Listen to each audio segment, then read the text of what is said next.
கரூர் மாவட்ட எல்லை தவிட்டுப்பாளையம் சோதனை சாவடி நிகழ்ச்சிக்கு பின் கேரவன் வாகனத்தை பின்தொடர்ந்து பெருவாரியான ரசிகர்களும் கட்சியினரும் நிகழ்ச்சி நடைபெறும் இடத்திற்கு வந்து கொண்டிருந்தனர்.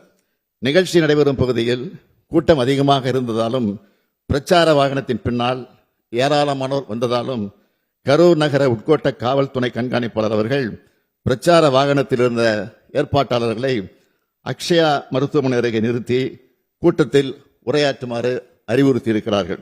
அதற்கு நிகழ்ச்சி ஏற்பாட்டாளர்கள் முன்பே அனுமதிக்கப்பட்ட இடத்தில்தான் பேசுவோம் என்று பிடிவாதமாக தொடர்ந்து முன்னேறி சென்றனர்.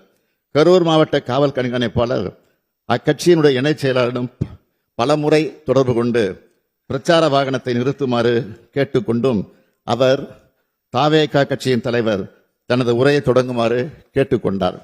காவல்துறையின் வழிமுறைகளை மீறி வாகனம் அக்ஷனா மருத்துவமனையிலிருந்து 30-35 மீட்டர் தூரம் சென்றபோது இருபுறமும் இருந்த கூட்டத்தினரையே இது நிலைகுலைய செய்தது. இதனால் கூட்டத்தில் பல இடங்களில் அலைமோதல் ஏற்பட்டிருக்கிறது. கூட்டத்தில் இருந்த பெண்கள் மற்றும் குழந்தைகள் மத்தியில பீதி, மூச்சு திணறல், மயக்கம் மற்றும் நெரிசல் ஏற்பட்டது. பலரும் கீழே விழுந்து மிதிப்பட்டிருக்கிறார்கள்.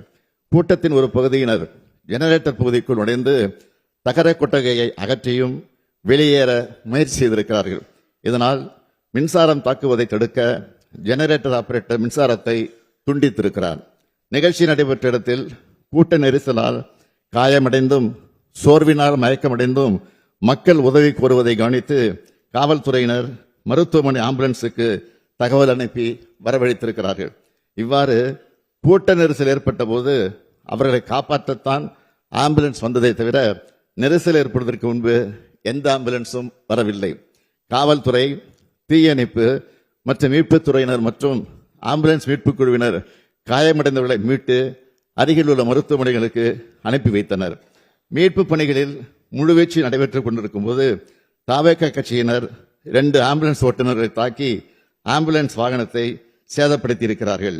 இதனால் மீட்பு பணிகள் தடைப்பட்டன.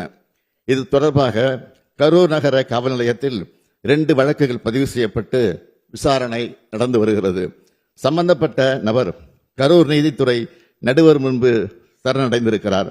மற்றொரு குற்றவாளி 2 வழக்குகளிலும் தொடர்புடையதாக கைது செய்யப்பட்டிருக்கிறார். மாண்புமிகு பேரவைத் தலைவர் அவர்களே, கரூரில் தமிழக வெற்றிக் கழக கட்சியின் பரப்புரை கூட்டத்தில் நெரிசல் ஏற்பட்டு மக்கள் இறப்பு ஏற்பட்டுள்ளது என்று தகவல் அறிந்த உடனேயே தமிழ்நாடு அரசு உடனடி நடவடிக்கைகளை மேற்கொண்டது. மருத்துவம் மற்றும் மக்கள் நல்வாழ்வுத்துறை அமைச்சர், முதன்மை செயலாளர், தேசிய நல்வாழ்வு குழும இயக்குனர் உள்ளிட்டோர் உடனடியாக கரூருக்கு அனுப்பப்பட்டார்கள். மேலும் அன்று இரவே நானும் கரூருக்கு சென்று பாதிக்கப்பட்ட குடும்பங்களை சந்தித்து ஆறுதல் கூறினேன். கரூர் துயரத்தை கேள்விப்பட்டதும் என்னால் வீட்டில் இருக்க முடியவில்லை. அதனால்தான் உடனடியாக கரூருக்கு அன்றைய இரவே சென்றேன். மருத்துவமனையில் சிகிச்சை பெற்றவர்களை நேரில் பார்வையிட்டு மருத்துவரோடு ஆலோசித்து உத்தரவு பிறப்பித்தேன். அரசின் அனைத்து துறைகளிலும் ஒருங்கிணைந்து செயல்பட்டனர். அமைச்சர்கள் பலரும் அங்கு சென்று பணியாற்றினார்கள்.